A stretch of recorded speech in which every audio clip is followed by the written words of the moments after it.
Aussi que cet ouvrage pourrait être l'évangile de Barnabé, un texte dans lequel Jésus citerait l'avènement du prophète Mahomet. Quoi qu'il en soit, le manuscrit a été placé sous haute protection.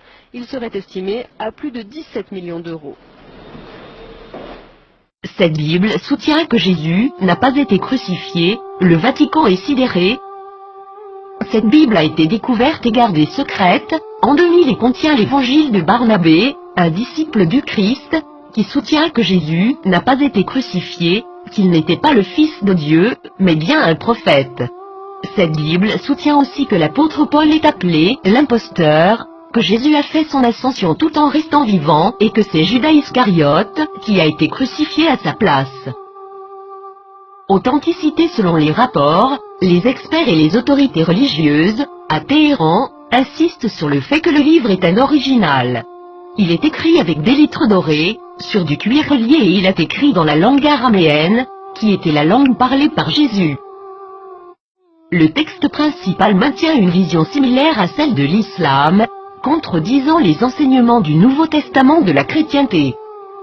Jésus a aussi prédit la venue du prophète Mahomet, qui a fondé l'islam, 700 ans plus tard.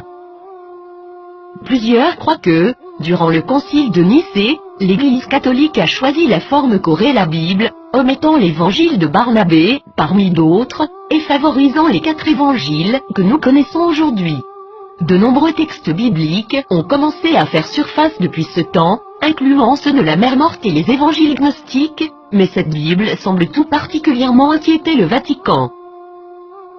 Qu'est-ce que cela signifie pour les religions chrétiennes et ses adeptes? Quelque chose d'inconfortable. Le Vatican a demandé aux autorités turques de pouvoir examiner le contenu du livre. Maintenant que ce livre a été découvert, accepteront-ils cette preuve? La nieront-ils? L'appelleront-ils un mensonge musulman, comme l'a fait le magazine Truth en 2000? Pour plusieurs, ce livre est un rayon d'espoir et les croyants réaliseront bientôt que l'objet de leur adoration est arbitraire et que tous les textes, spécialement les textes religieux, sont sujets à l'interprétation. Qu'est-ce que cela signifie pour les athées, les agnostiques, les penseurs séculiers? Ce texte est-il réel? Est-il contrefait? Est-ce important? Nous pouvons espérer que cette nouvelle inspirera les religions à se poser des questions, au lieu de pointer du doigt et de tout croire aveuglément. Ne commencez pas à clamer à tous, je te l'avais bien dit. Le plus grand danger de la foi se présente lorsque les gens croient ce qu'ils veulent croire, défendant cette croyance malgré toutes les preuves du contraire, spécialement si les preuves apportées révolutionnent les bases de cette croyance.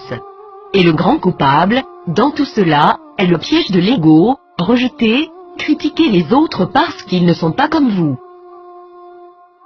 Durant des siècles, la défense de la foi aveugle a mené les nations à la guerre, à la violence, à la discrimination, à l'esclavage et à une société d'automates, et tout cela a été justifié par des mensonges.